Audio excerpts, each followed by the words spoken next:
Olá pessoal, tudo bem? Estou aqui para o nosso terceiro episódio da série de curtas da astrologia e eu escolhi um tema que vocês me mandaram para esse vídeo para complementar o podcast de domingo. A pergunta que vocês me fizeram é quais são as diferenças entre a astrologia helenista e a astrologia medieval. É bem interessante, eu acho bom a gente colocar mesmo, porque ele vai complementar um pouco do que eu falei no podcast de domingo, né? Que tinha como título Quando a Astrologia se Divorciou da Tradição. A gente falou muito do Johannes Kepler, da criação dos aspectos menores, não foi isso? Eu acho bem legal a gente abordar esse tema agora das diferenças da astrologia helenista e medieval. Vocês vão ver como está tudo muito bem encaixado aqui. Nosso ponto de partida é entender que o período tradicional ou clássico da astrologia, ele pega desde a fase helenista, a fase grega, até a fase renascentista, aproximadamente século XVII. O nosso maior enfoque ali nessa fase renascentista vai até 1600 e pouco. Depois já dá uma certa decaída ali na história da astrologia.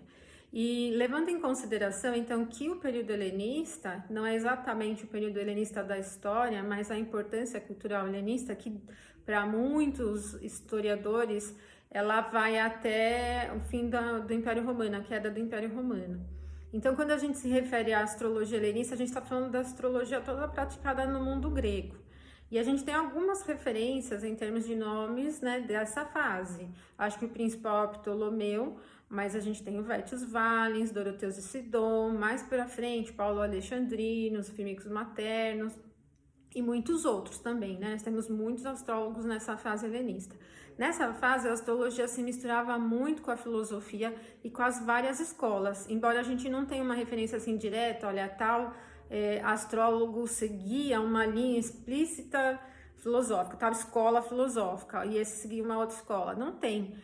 Muitas vezes isso acaba ficando por interpretação dos estudiosos da astrologia, como por exemplo no trabalho de Ptolomeu não é muito claro que linha que ele segue, parece que ele navega um pouco em muitas escolas ali da filosofia, mas o que é importante vocês saberem é que a astrologia naquela fase era uma ciência natural e que ela tinha uma relação bem forte com toda a filosofia. Agora, em termos de estudos práticos e técnicas, o que a gente tem muito forte, que talvez hoje não seja muito comum. Acho que o primeiro ponto é que a maneira como se trabalhava com a carta astrológica considerava a condição de signos inteiros e não a divisão por quadrantes. Então, a partir da identificação do ponto horoscópico, que era o ascendente, né, o grau exato do ascendente, se delimitava o signo que estaria na primeira casa, a partir de 0 graus, e a partir dele, os 11 signos seguintes, que diferenciam um pouco depois da fase medieval, porque na fase medieval, desde o período persa, já se trabalha com a astrologia na divisão das casas por quadrantes, certo? Esse é um ponto de referência. Embora a gente tenha referências no estudo de Vétios Valens sobre a divisão por quadrantes também, mas ela não era muito comum. Se utilizava basicamente os signos inteiros, né? Essa já é uma diferença.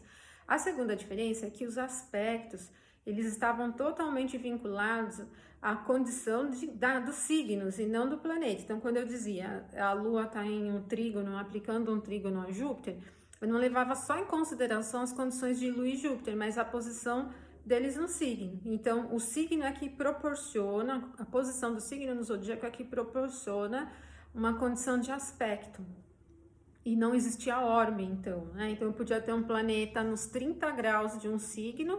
Se ele tivesse num signo de mesma modalidade, ele formaria uma quadratura com outro planeta nos 30 graus. Não tinha esse grau de influência que a gente chama orbe. Isso ficou mais comum lá na fase medieval, ok?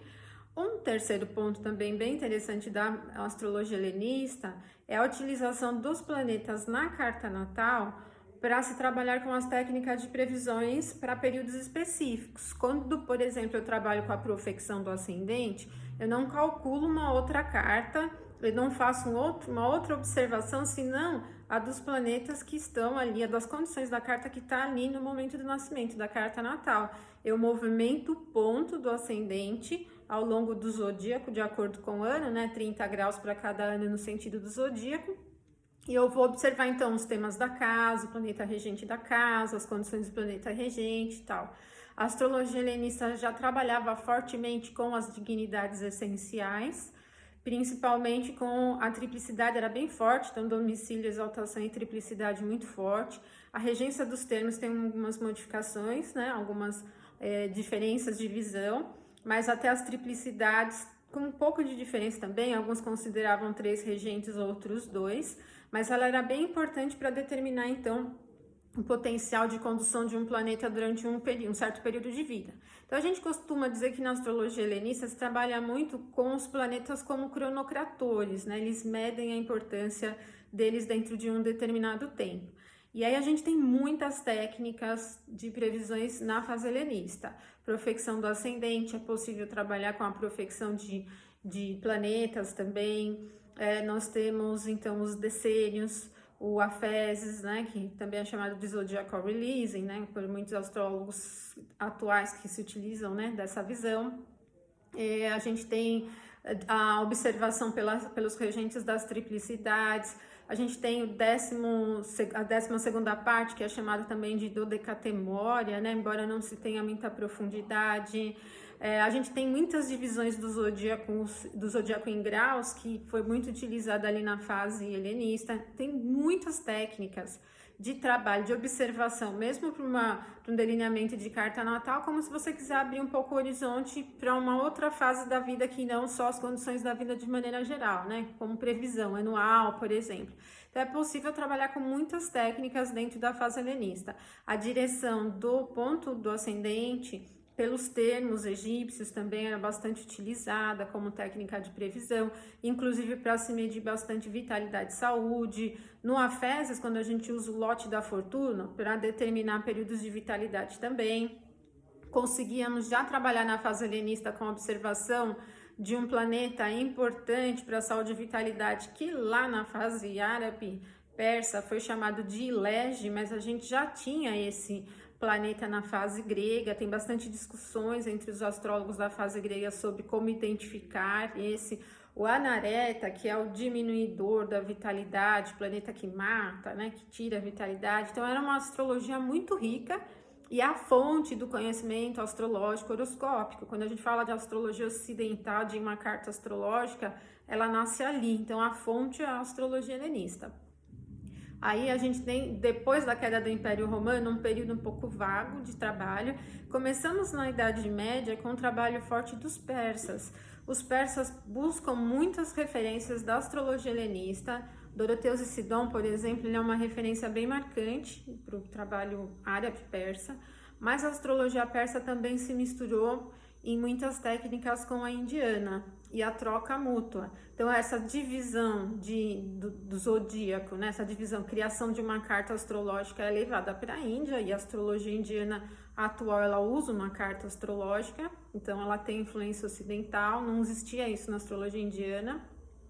Como também a astrologia indiana traz essas observações de período para a astrologia ocidental. Então ali no período árabe, vocês vão ver bem fortemente a Firdária, ela tem uma relação muito forte com a astrologia da Índia. A astrologia árabe, né, essa astrologia persa, ela estudava muito fortemente a horária e a eletiva e a astrologia mundana, muito fortes mesmo. Os principais astrólogos que a gente tem são Abu Massar, o Mashallah, o Al-Kindi, o Al-Biruni, muitos outros, Al-Kayati, Abu Al-Kayati. Então a gente tem uma gama grande de astrólogos naquela fase, e a astrologia ainda era considerada como uma ciência natural e tal, certo? Então, misturando muitos conceitos de astrologia com astronomia, é uma fase muito rica da astrologia também. Mas a Idade Média foi muito longa, e aí a gente tem um período latino também ainda dentro da Europa, e aí onde a gente tem a referência, por exemplo, do Guido Bonatti, e de outros astrólogos dessa fase, seguindo um pouco para uma fase mais renascentista. Vocês vão encontrar o Johannes Kepler, como a gente falou, já mais para o final. Vão encontrar também o Culpeper, muito forte aí na astrologia médica, o Girolamo Cardano também. Muitos outros astrólogos que contribuíram bastante com aforismos. Aliás, essa astrologia foi bem forte como uma referência de período clássico, mas a gente tem agora muito mais conhecimento com as traduções recentes da fase grega e da fase árabe também, certo? Então eu acho que Uma das principais diferenças entre o período árabe, o período medieval e o período grego é que começa a se trabalhar muito com orbes de aspecto numa fase mais medieval, né? Então, os planetas, eles têm uma faixa de atuação, já não é mais tanto a referência de signo por signo, mas não se desvincula totalmente, tanto que os softwares de astrologia tradicional possibilitam você configurar o aspecto tanto pelo orbe como por signo inteiro. A utilização de casas medidas pelos quadrantes, né? Então, a partir do ascendente do meio do céu, você divide em quatro quadrantes. Também a gente tem algumas técnicas de previsões, então a Firdária, período medieval árabe. A gente tem também depois a direção primária, bem diferente das direções de ascendente pelos termos. Agora a direção primária já é possível trabalhar com promissor e um significador como planeta, ponto do ascendente do meio do céu. Ela cai para uma abordagem bem mais complexa e matemática, né? E outras técnicas vão surgindo também, progressões, mesmo que não tão utilizadas, elas já surgiram. Então, acho que as principais diferenças entre a astrologia medieval e a astrologia helenista são essas, né? Para esse curto espaço de tempo que a gente tem aqui, é possível falar isso, mas podemos ir muito mais a fundo, tá bom? Então, deixo um abraço aqui forte para vocês, espero ter atendido a expectativa. Até o próximo episódio, então, até mais.